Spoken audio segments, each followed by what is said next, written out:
Ça fait toujours plaisir de vous retrouver pour vous informer, mesdames et messieurs. Bonjour et bienvenue à ce bulletin d'information. Lutte contre le banditisme urbain à Kinshasa, 784 présumés bandits arrêtés grâce à l'opération Ndobo dans la nuit du 6 au 7 décembre 2024. Bilan avancé par les VPM de l'intérieur qui précise que tous les moyens sont mis en place pour réduire sensiblement ce phénomène. Et la peine de mort sera-t-elle exécutée sur les Koulouna? La question a été posée au VPM de l'Intérieur lors du briefing de presse tenu jeudi. Jacques Chabani dit s'en remettre à la procédure en la matière. Suivez. Charles Pasqua disait un jour il faut savoir terroriser les terroristes, déstabiliser notre pays sur le plan social. Lorsque vous dénombrez le nombre de victimes, le nombre de familles qui sont aujourd'hui dans la détresse parce que vous avez un enfant qui a reçu un coup de machette sur la tête, les cicatrices sont là, ça vous stresse, ça vous déstabilise, et que vous êtes responsable, que vous êtes gestionnaire et que vous devez gérer cette question, y mettre fin. Par moment, vous devez avoir un langage sévère, un langage qui va neutraliser aussi, rien que par la parole. Dissuasif. Qui est dissuasif. Et ce n'est que dans ce sens-là, mais sinon nous sommes un état de droit.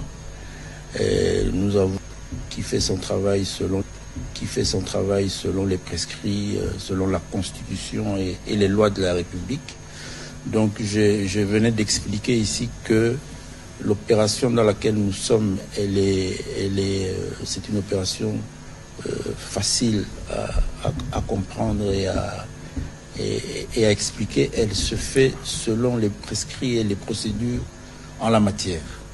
Donc nous avons une police qui a la responsabilité de la répression et de l'arrestation. Elle fait son travail et elle s'est mobilisée à travers un plan opérationnel qui a été traduit en commandement et que nous avons dénommé Opération Ndobo.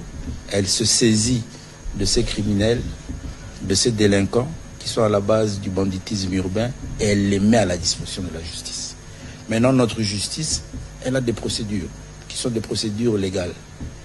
Et c'est des auditions, c'est des audiences foraines et c'est des juges, des magistrats qui prononcent des sanctions, qui sont des sanctions qui se retrouvent conformément à nos textes légaux.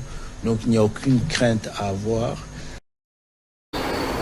Massacre du 30 août 2023 à Goma. Le gouvernement congolais répond à l'ONG Amnesty International qui, dans un rapport publié mercredi, dénonçait des possibles crimes contre l'humanité perpétrés par le haut responsable des forces armées de la République démocratique du Congo. Pour Patrick Mouyaya, les responsabilités ont déjà été établies et la justice s'est dit déjà. Patrick Mouyaya invite par ailleurs l'Amnesty International à apporter ces éléments de preuve à la justice congolaise.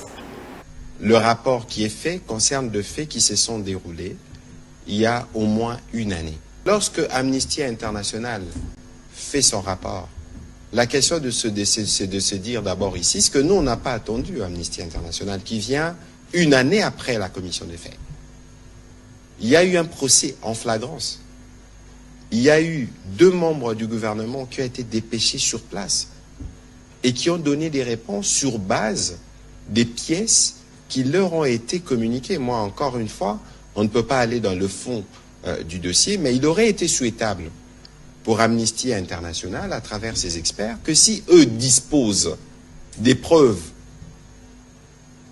impliquant, par exemple, ou démontrant la responsabilité du général Ndima, ils peuvent le transmettre, des pièces, parce que les pièces qu'ils évoquent, il faut peut-être qu'on s'y réfère à notre justice, parce que nous considérons comme gouvernement que sur cette question, il y a une réponse qui a été donnée de manière flagrante, les responsabilités ont été établies, des condamnations ont été faites, il y a un procès en appel qui est attendu. Je pense que nous devons nous en tenir à ça. Parce que la démarche derrière Amnesty International, je présume, n'est pas différente de la nôtre parce que nous voulons que justice soit dite. Et cette justice a commencé déjà à être dite en attendant que le procès soit totalement bouclé. Et donc si Amnesty estime qu'ils ont des éléments nouveaux permettant d'établir la culpabilité des uns des autres, parce que la justice congolaise, lorsqu'elle a agi sur le sujet, elle n'agissait pas au visage des uns et des autres, elle agissait en fonction des faits qui étaient établis. Et de leur côté, les habitants du village Kubona, dans les secteurs d'Osoba, Nyongo, Amasisi, nous sommes bien là, dans la province du Nord Kivu, dénoncent une grave insécurité dans ce coin du pays. Ils accusent le Wazalendo qui s'y sont réfugiés des actes de violence et pillage. Ils sont venus de Baoundé, l'une des chefferies de Massissi au Nord Kivu, où ils ont fui le M23. Les Wazalendo qui se sont réfugiés à Rubona sèment la terreur dans ce coin, à en croire les habitants. Plusieurs actes effrayants se sont produits depuis leur arrivée. Extorsion de biens de la population, torture et massacres, tout ceci attribué à ces civils qui se sont portés volontaires pour défendre la patrie.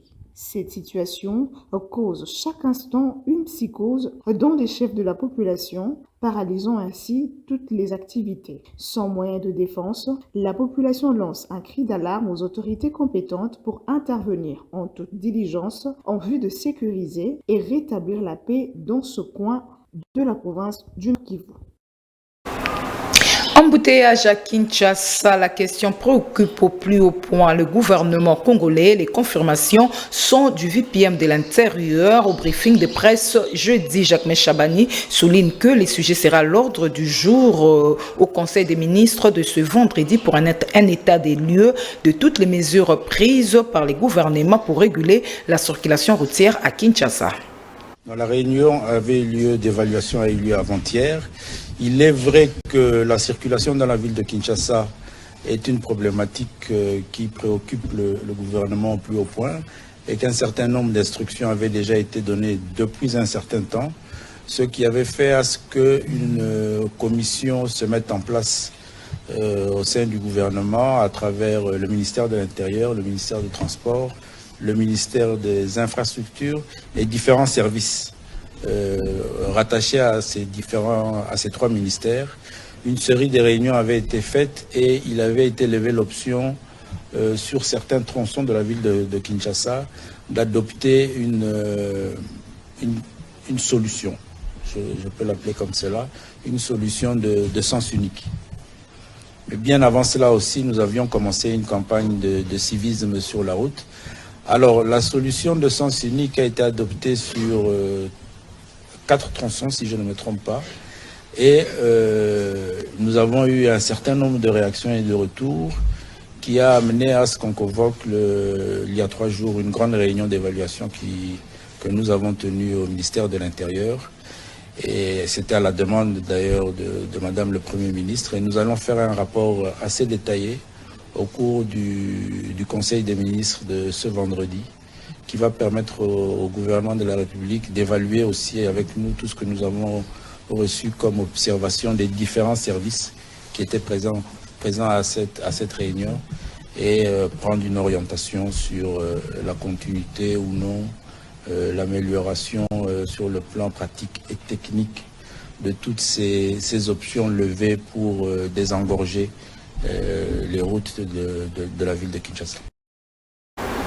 Terminons ce bulletin d'information Kassai-Oriental où le gouverneur de province a présenté hier jeudi à l'Assemblée provinciale les projets des 10 budgétaires exercices 2025. Il est évalué à 1 233 milliards 311 millions 348 008 francs 80 centimes, nous dit Emeline Kambidio.